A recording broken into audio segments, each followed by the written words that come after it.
What's up, everybody?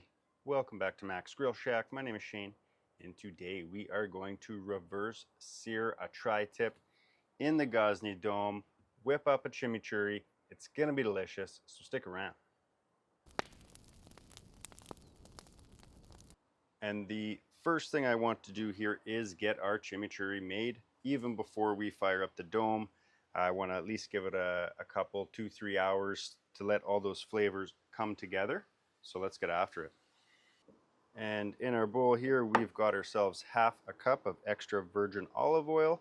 To that, I'm going to add 2 tablespoons of red wine vinegar, half a cup of finely chopped parsley, 2 tablespoons of finely diced red bell pepper, 4 cloves of finely minced garlic, teaspoon of oregano, and maybe a 1/4 teaspoon of red chili pepper flakes, and a teaspoon of kosher salt, and about half a teaspoon of black pepper.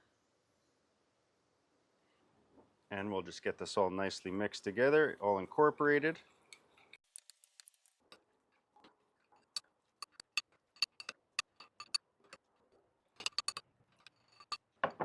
And here we have our chimichurri all mixed together. Just going to put a lid on this and throw it in the fridge and let that hang out, get all those flavors coming together. And next up, let's fire up the dome. All right, got a handful of our Jealous Devil lump charcoal. Throw that right in the middle. Got this big log. I'll just sit on top. Okay, so we got our charcoal in here. Set a fire starter right in the middle of there. Get our charcoal piled up around it. And let's fire it up.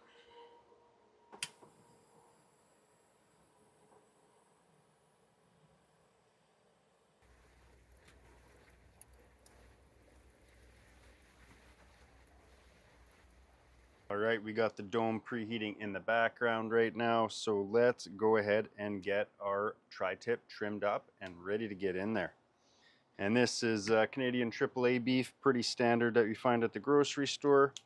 And I'm just going to get this trimmed up. We are just shy of 3 pounds here. And there we have it. We're not going to do a ton of trimming on here. As you can see, we're pretty well down to the bare meat on that side. A little bit of fat left on this side here. I'm probably just going to go ahead and remove any of these little bits of fat. It's actually trimmed up quite well.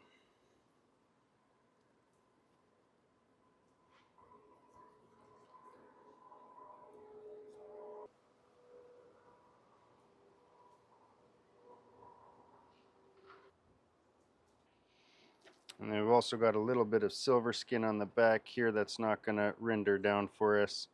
So ideally we're just going to trim that off as well. Just kind of get your knife under it and get rid of it.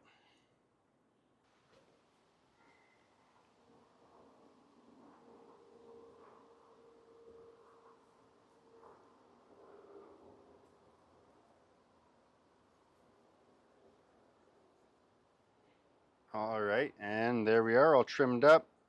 Removed any loose bits that want to be removed, any of that really tough silver skin or hard pieces of fat, but I think we're looking pretty good there. And let's get this seasoned up. All right, and for our seasoning today, I'm actually going to go with Killer Hogs Texas Brisket Rub. Obviously, this isn't a brisket. I'm not cooking it like a brisket, but it's got all those flavors I want: salt, pepper, garlic, onion, all that goodness that will taste very good on this tri-tip. So let's go ahead and give this a nice coating. It's a pretty thick cut of meat, so we don't have to worry too much about over seasoning it. We'll give it a pretty liberal dusting of our rub. And of course, don't forget your sides. You eat all sides, so you season all sides.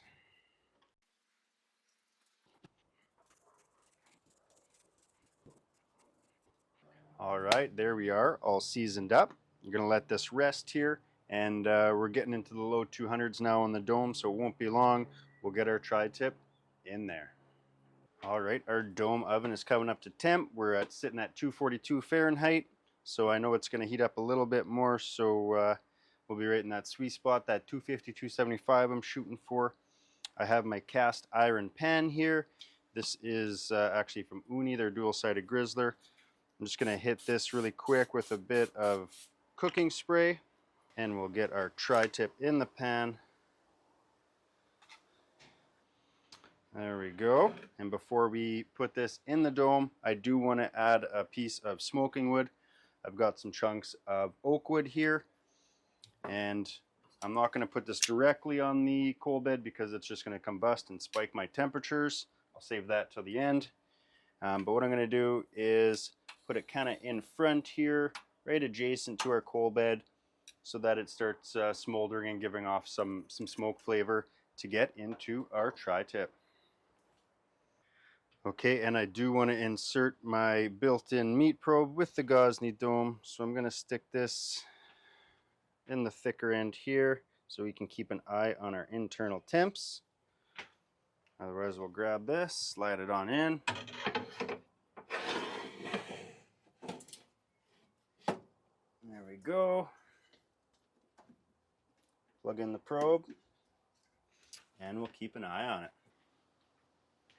Okay, we're getting some good smoke here on our tri-tip.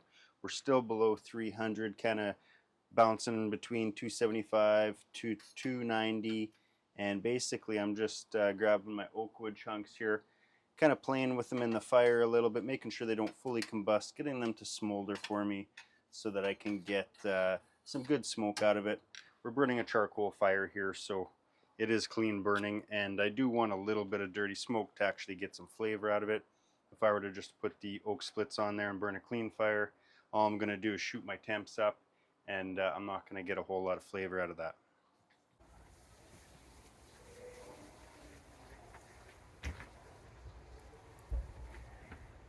Okay, and about 50 minutes in, just under an hour here, our tri-tip has hit 115 Fahrenheit internal, and for the most part we managed to keep the temps below 300, 275 or so, but we are starting to rise up a little bit here. We're able to get some good smoke off of our oak wood chunks, so I think that's going to come through nicely.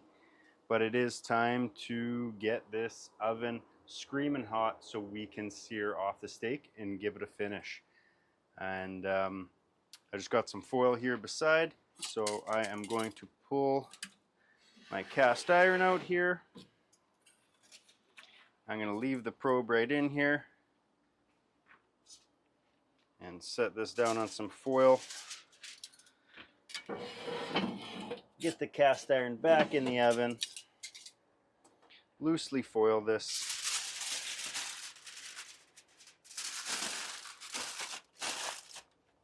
And we're going to get this fire ripping. So I'm going to shuffle some wood and coal around here. As you can see, we already got a fire going there. I've got a few more oak chunks here we'll get in here. And we'll see how hot we can get this oven.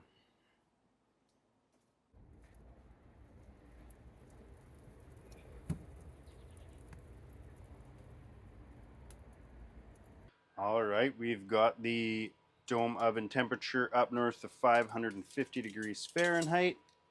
And I think it's time to give our tri-tip a sear.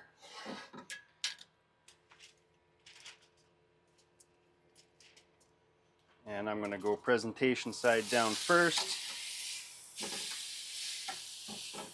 Hear that sizzle?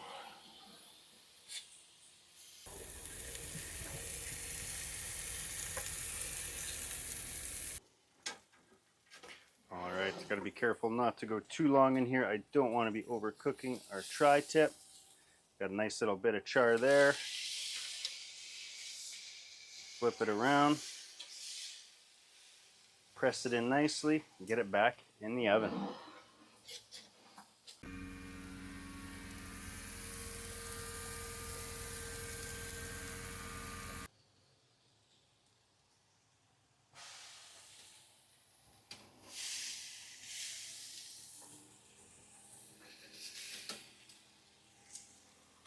right, and I don't think I'm gonna risk this overcooking anymore.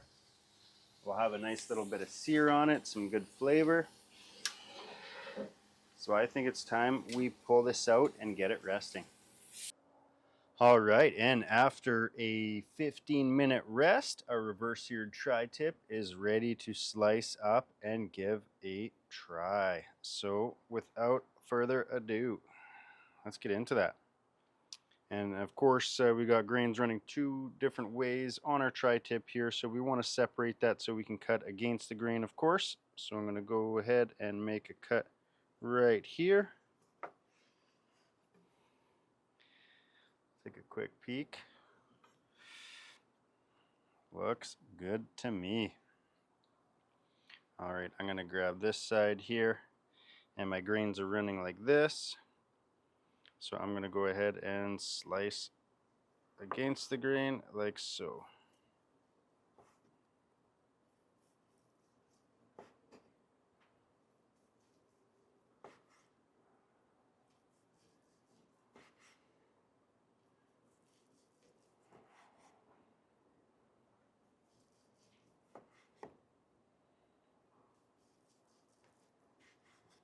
All right, we're all sliced up, seasoned with our Killer Hogs Brisket Rub. Smells amazing, but we definitely need to get our chimney on top. So let's give this a go.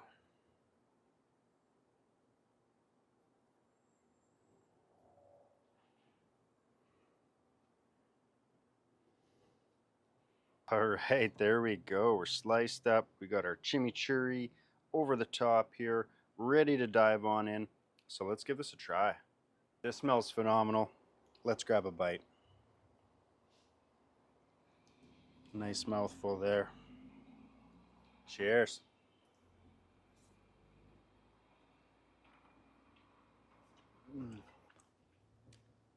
Wow, talk about tender. Flavor explosion. That chimichurri comes through so well. Such a nice brightness added to this beautiful cut of meat.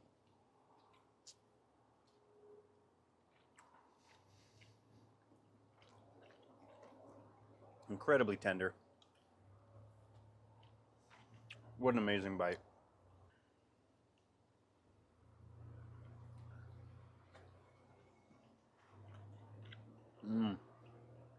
So good. If you haven't tried a tri-tip, especially with the chimichurri, then I highly suggest it because it is fantastic.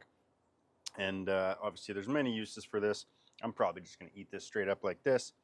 But of course you could maybe throw it on a bun. You could maybe make a taco, whatever you want. Make it your own. But very easy cook to do and unbelievably delicious. All right, folks, and there you have it. Smoked and reverse seared tri-tip in the Gozney Dome using lump charcoal, some oak wood, and we whipped up, of course, our fresh chimichurri, and that was fantastic. And what a fun cook to do. Not surprised, everything I've been throwing at the Dome, it's been absolutely crushing. So I can't wait to see what we get up to next time. If you have any ideas what we should try out next in the Dome, please hit me up in the comments below. Let me know what you think we should do. And if you want to stick around for that, please hit that subscribe button and stick around to see what we come up with next. And if you enjoyed this video, also please hit that like button. I really do appreciate that. And don't be afraid to get out there and grill up some goodness for yourselves.